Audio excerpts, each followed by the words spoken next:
Ngayong adlaw mga kabukid. Diri sa akong bukid mga kabukid, nay apple.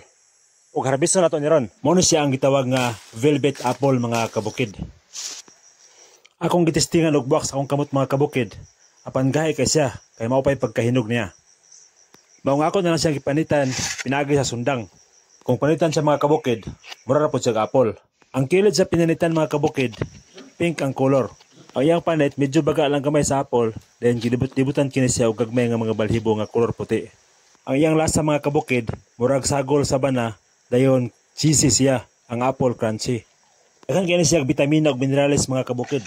Asay vitamin C nga may magpalahutay sa atong immune system. Vitamin E nga magpanindot sa atong panit ug sa atong buhok. Calcium ug phosphorus para paligon sa atong bukog. Iron para dili ta dali kapuyon.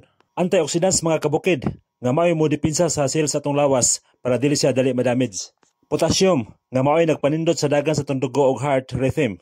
Naapod siya anti-inflammatory property mga kabukid nga nindot kayo para sa mga arthritis. Good source pod siya mga kabukid sa dietary fiber nga mao'y makapanindot sa atong digestion.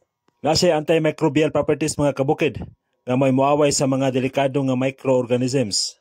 Beta-carotene nga makapanindot sa atong pananaw. Natural detoxifier pod siya mga kabukid. Iyang walaon ang mga dili kinahanglan nga mga toxins diyan atong lawas pinagi sa paglibang. Lami kay siya mga kabukid ug wala pa jud spray. Mao ni ang gitawag na kahoy nga kamagong mga kabukid. Gahi kayang iyang kahoy. Itom kayang lumber dayon sinaw kay siya.